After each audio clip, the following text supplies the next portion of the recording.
In this video, I just want to quickly go over the new Shrapnel Trap.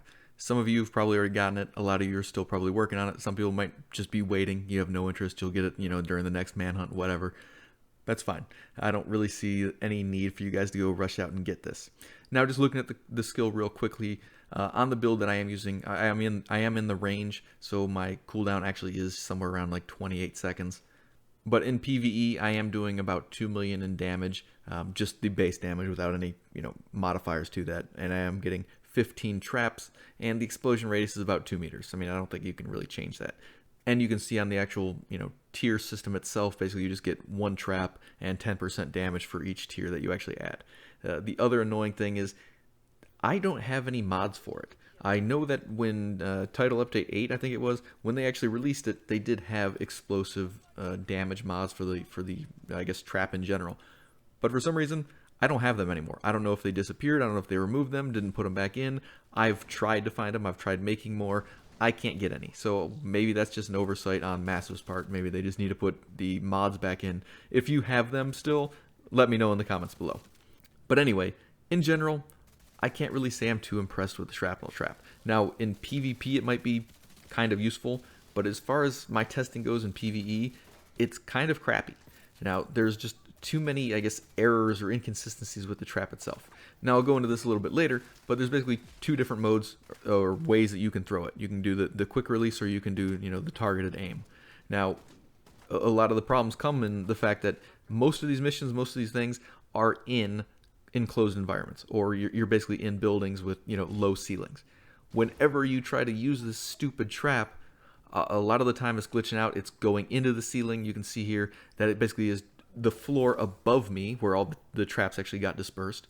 It really has a very poor usage in the actual game, at least in PvE.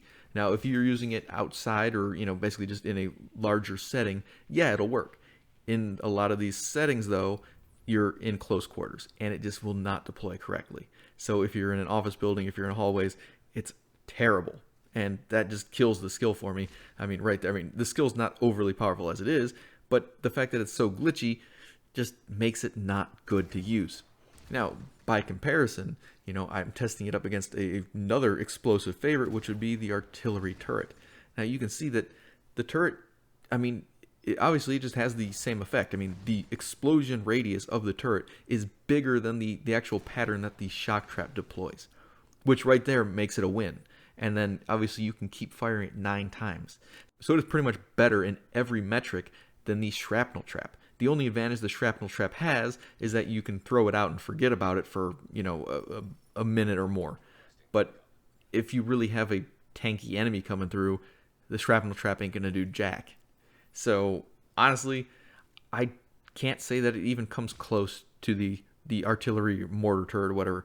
It doesn't really match that. Maybe it's slightly better than the cluster seeker mines, but yeah, I don't I don't advise using it over something like the mortar turret. It's just, again, it's just a case of redundancy in this game where the skills just, they come out with a new skill, but it's not doing anything better than a skill that we already have. Now, all right, quickly, just looking at the actual skill itself, I know I compared the shock trap pattern, but when you do the aimed feature, with the actual shock trap, it depended on how high you threw it. So you could throw it up higher and get a different pattern. With the shrapnel trap, it doesn't matter where you throw it. It is basically kind of like a bouncing Betty. So you're going to throw it, it's going to hit the ground, no matter how high you throw it, whatever. It's going to continue till it hits the ground. When it hits the ground, what it's going to do is it's going to detonate, explode upward about 10 feet, and then shower down. So kind of like a white phosphorus cloud or something like that, if you guys are familiar. But that's kind of where the problem is at. The fact that it doesn't have any sort of downward arc before it detonates. So what happens is if it shoots up, hits the ceiling, then your mines are either going to get stuck on the ceiling or go above the ceiling. That's a lot of the problem. So if you're outside, you can get this star-shaped pattern. Pretty much that's the only pattern you're going to get. So basically it's like a 5-pointed pentagonal star. That's basically how I could describe it the best.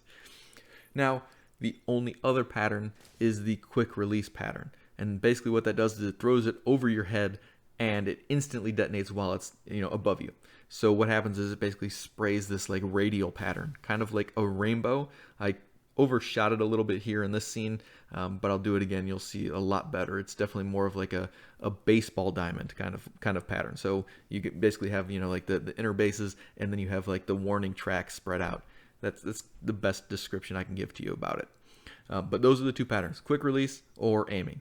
But honestly, it doesn't really change. If you do the quick release and you're throwing it off a ledge, you might get a wider spread, but that's about it. If you throw it on top of like an obstacle, so if you throw it on a piece of cover, it might get a little bit wider spread in the surrounding area, but basically it's going to do that same effect. It's going to bounce up and distribute evenly on the ground.